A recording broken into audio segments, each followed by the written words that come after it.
It is indeed an honor for the Effingham Daily News to present this award each year. As I read through the nominations, excuse me, and I look back at the list of past winners, I'm reminded of the type of quality individuals that we have that reside here and that make Effingham and Effingham County a very special place to live. We are fortunate tonight. We have 9 past recipients here with us, and I think it would be nice to recognize them. So as I call your name, if you would please stand, and then once everyone has been called, we can show our appreciation for them. Jenny Swanson was the recipient in 1988. Bud Altoff, 1989. Ron Meek, 1990. Katie Kroger, 1993. Reverend Lawrence Beebe, 1997. Oh, I'm sorry. Thank you. John Schimmelfennig, 1998.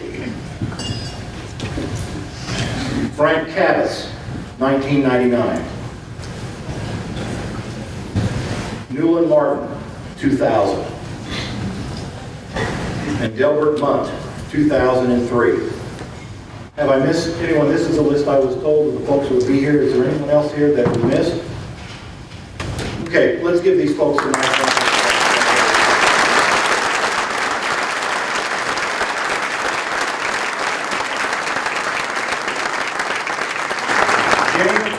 Jenny Swanson, we need for you to remain standing. I understand Monday you were going to celebrate birthday number 91.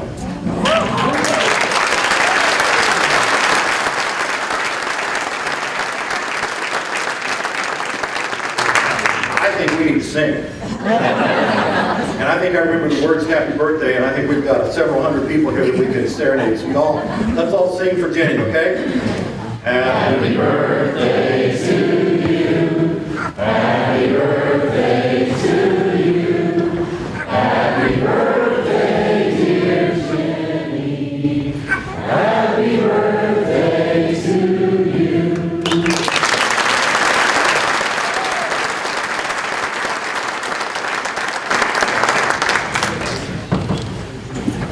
Once again this year, we had a terrific panel of judges.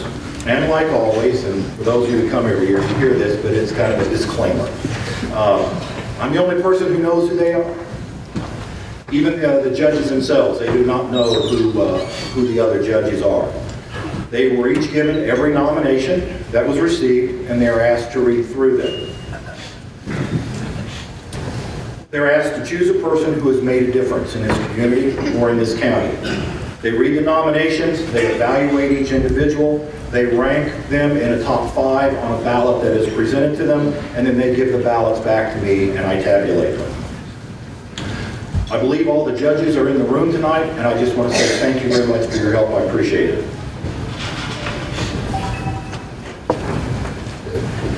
This year, 10 different people were nominated, and we received a total of 34 letters. If you were to read each of those letters, you would face the same dilemma that our judges do, and that's choosing just one winner. Believe me, you could easily make a case for every person who is nominated, and it's that way every year. They are all deserving in their own special way. But there can be just one winner. There's a little bit of a change with this year's winner. Most of our recipients have been recognized for a variety of accomplishments that they have done over a span of many years.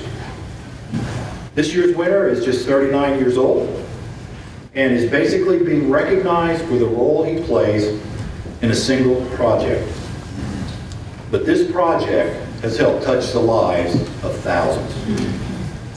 And as he has revealed, I'm sure everyone in this room will agree with our judges that he is certainly worthy of this recognition. I also need to let you know it won't be a surprise. We had to tell our winner. If not, he was going to get on an airplane this weekend and fly to California.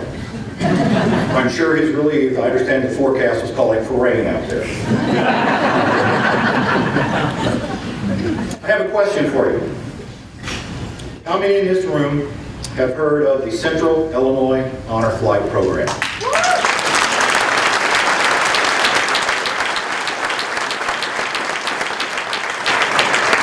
I'm not surprised by the response. My guess is, however, more of you know about the program than the person who is responsible for it. Did you know the Honor Flight, Central Illinois Honor Flight, was actually founded in 2008, and the first flight was taken in April of 2009. Since then, there have been 18 additional flights that have been made. And it's all been made possible because of the passion of one man, Don Niehart.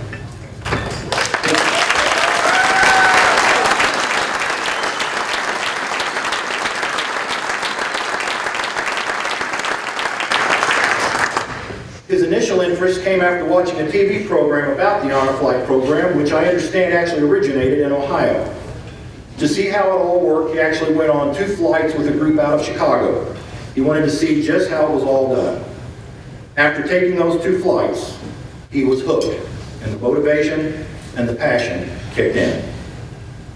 The mission of the Honor Flight is to honor every World War II veteran with a free flight to Washington, D.C. to visit the National World War II Memorial. They are accompanied by guardians who pay $400 for the privilege to go. There is one guardian assigned to every veteran, and they spend the day together. And I'm told there is actually now a waiting list for future flights. Here's what he does to help make these flights possible. He personally organizes and plans each flight. He schedules pre-flight meetings for the veterans and their guardians. He makes sure that he talks with each flight member personally. He secures the medical information for each veteran. He organizes airport security and motor coach reservations, meal reservations and deliveries, monument appointments and ceremony arrangements. He organizes his crew of nurses, wheelchair and baggage personnel, and bus chaperones to make sure the veterans safely enjoy their trip. Besides the tour and ceremony at the World War II Memorial, he schedules tours to as many other memorials as possible in the time available. And he not only does this to organize the flights, I understand he has gone on every flight. Here's some more information I think you'll find interesting. The Central Illinois Honor Flight territory expands or goes from the Missouri state line to the Indiana state line and from Champaign to Cairo. The flights have departed from St. Louis, Indianapolis, Decatur, Champaign, and Marion. I understand he makes approximately 250 presentations to veteran and civic organizations each year within this territory. His goal is to make sure every World War II veteran knows about this program. In November, which was the last flight for 2011, the number of veterans within this territory taking these flights reached 1,000.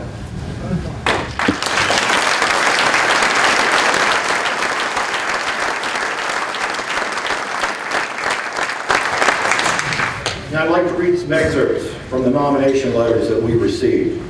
Some of these letters were from guardians, from veterans, and from nurses who have actually gone on the trips. Talk about making a difference. This man's efforts and passion have made a dramatic impact on many lives. He is a genuine, generous, respectful, and patient.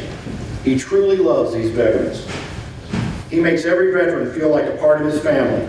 He has been a dream maker. He not only built the largest of the 4 honor flight programs in the state, he injected it with so much enthusiasm that he now has nurses and guardians waiting in line to accompany one of our vets. The countless hours of work are turned into smiles, stories, and memories that will last forever for the veterans fortunate enough to go. This mission enables these vets to finally receive the thank you and welcome home they so truly deserve. For many, this is a trip of a lifetime, and for some, it is the last great event of their lives. He is one of the most honest, passionate people I've ever met. You can see a twinkle in his eye when he sees the veterans. His efforts to shine a spotlight on these veterans have helped those of us who once took their sacrifices for granted, but are now aware these 80 and 90-year-olds saved our world. In a culture where we are so quick to forget the lessons history has taught us, his mission with Central Illinois Honor Flight is an inspiration His devotion to our greatest generation has given many vets what they've called the best day of their lives. This community came alive and was swept up by patriotism and pride as we showed our support for Honor Flight, and it all started because of one man's vision. He is one driven, remarkable, devoted man to this historical mission. He deserves the accolade, the memory keeper. This is from Don's sister. He has taught me what it is to be a true American patriot. One thing my brother is not good at, however, is delegating. Therefore, he spends hours and hours attending to each detail that inevitably makes every trip memorable. And I close with this excerpt. He does this out of a heartfelt belief in and desire to honor this very important sector of American society. Those who have served us to ensure our freedom. Just think of it, 1,000 plus veterans, and then double that number for each guardian or nurse, and then multiply this by the number of family members whose families have been benefited. Just imagine how many lives this one man has touched. Ladies and gentlemen, I am proud to present the 2012 Effingham Daily News Citizen of the Year Award to Mr. Don Niehart.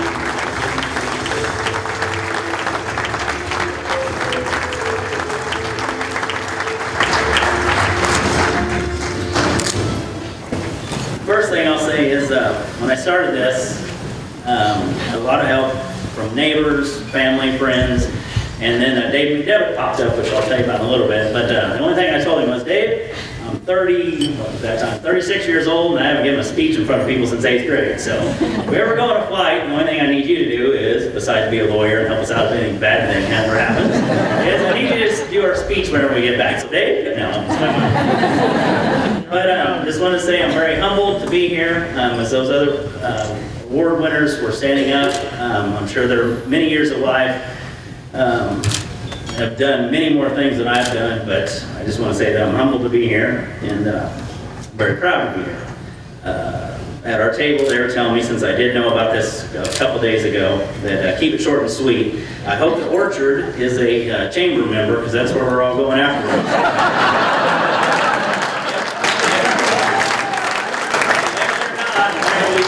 Try to talk them into it.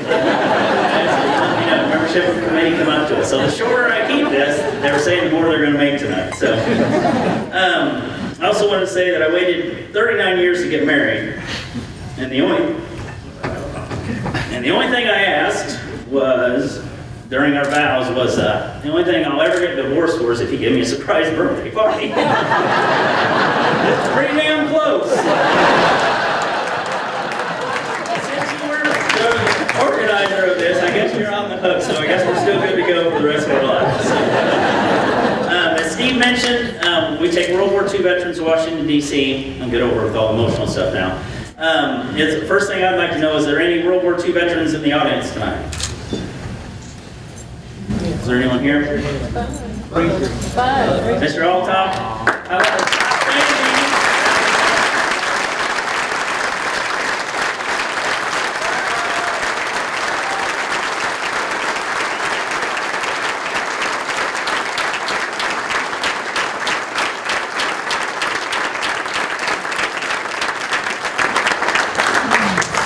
Thanks for your service. And I'm ashamed to say this, but Mr. Limbaugh will be mad at me, but whenever I was in high school, I knew nothing about history when it comes to wars or what we did or anything like that. From what I've learned after doing this, these guys saved our lives, and if it wasn't for them, we'd be speaking another language if we were here at all. So I hope that what we're giving them, by being able to take them out and see the memorial that was built many, many, many years too late, I hope it is, once again, one of the last things that they do and that they remember and that they know that how thankful we are for what they did for us so long ago. Just some highlights, as Steve mentioned a few of them. On our last trip, we went over 1,000 World War II veterans.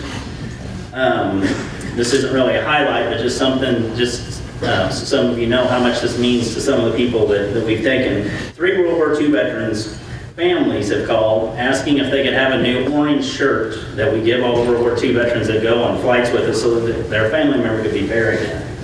And they just told us, everything that, their whole life they've been either not able to talk about the war, they have had nightmares, just think since 1945, 1946, coming home and thinking every night about, that buddy that they lost. Or maybe they did something they shouldn't have, or maybe they did something, didn't do something that they should have and they could have saved someone's life. Just think about how many people out there are still, there's post-traumatic stress, that we talk about now. They had it then also, and just to think about all the things that they have to go through, and to think that this one final trip might be a way to close out their lives is just an awesome thing to be able to be a part of. We've had 17 World War II veterans and 1 Korean veteran that have flown with us that have passed away. Every one of those have named Honor Flight as the beneficiary of one of their memorials at their funeral. As Steve mentioned, we have over 200 World War II veterans on our list right now. Some days I'll get 3 or 4 applications in the mail, some days I won't get any. But I'm assuming this kind of one of our guesses is that we'll be flying World War II veterans out to Washington, D.C. for the next year or 2. And then after that, our hopes are to go on down the line to the Korean War veterans and take them out so they can see their memorial. And once we get done with the Korean War veterans, then we're going to take the Vietnam veterans out there as well.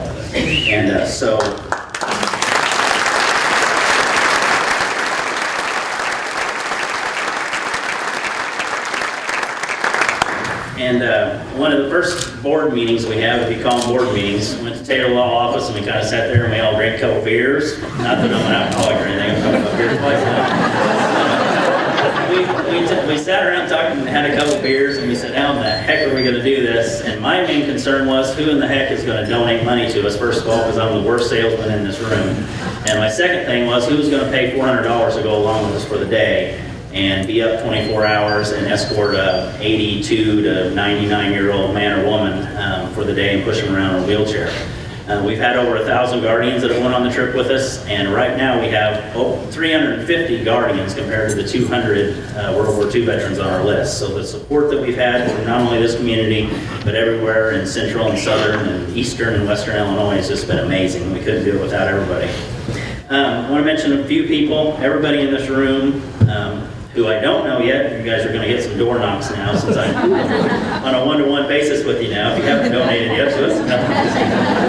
But I wanted to mention a couple people. I did watch that CBS Sunday morning show back in, I think, 2007. I called the gentleman, his name is Earl Morse, who started this program in Ohio. I just kind of did what he did, just in a different state, so it's not like I invented the wheel or anything. He gave me a lot of pointers, told me this is how he's been doing it, and it's been working, and we kind of started it. Whenever I talked to my neighbor Lisa Strollmeyer first, and my sister Laura Karleski, and my mom Vicki Bryce, and then I went on an honor flight in Chicago with my sister. And we went all day long, we drove home, and we were at Sacred Heart the next morning, and Julie McDevitt was there. She said, you look like hell. 6 o'clock in the morning or 6:30, and we were making cookies for our kids' class, and she said, you look like hell. I'll repeat that again. I kind of went like that. Julie's been my neighbor. I've talked to her since we moved to Effingham, and I never even talked to Dave. Would wave every once in a while on the lawnmower, but that's about it. And she said, where'd you do? And I told her, and she goes, you know what, my husband would love to do that. So there was my in with our law firm. Dave got me connected with Bruce Berkey, who's also on our board of directors, and my sister Laura. I talked with Lori Tappendorf, who was a co-worker of hers. And with the 5 of them and myself, we kind of sat down and talked maybe 3 or 4 meetings, and we all kind of had different jobs, and we got our first flight off, like Steve mentioned, in April of 2009. And I just wanted to thank them personally for giving me the support to start this and to know that we could eventually do it, even though whenever we were having those initial meetings in 2008, I didn't know if there's any way we were going to be able to do it, but we did. Another thing I'd like to do before I wrap this up real quick, to make this as much not about me as possible tonight, is if you have been a Guardian on one of our honor flight trips, I'd like for you to stand up, if you could.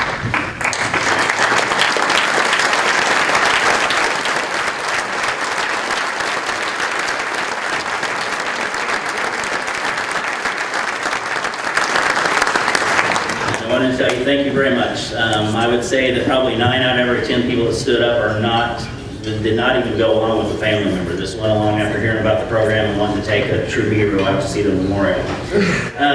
If you have volunteered at a fundraiser, at a send-off, at a welcome home, licking stamps, licking envelopes, coming over to my house at 2 o'clock in the morning, night before my flight to help us get going the next morning, if you guys could stand up, and if you don't stand up, and I know you volunteered, I'm going to point you out. Stand up and volunteer.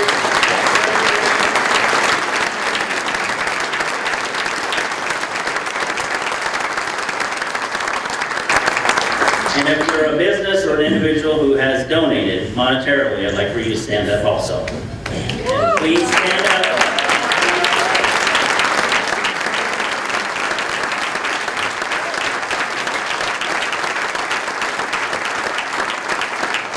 Okay, now you guys got the names of those who didn't stand.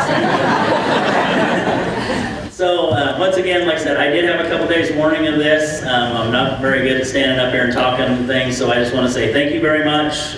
Very humble to be here, very humble to be a part of this group. Although the song, "Which One of These Guys Doesn't Belong," was kind of going in my head. But at being 39, I'm very proud to have this honor, and thank you all so very much for helping me.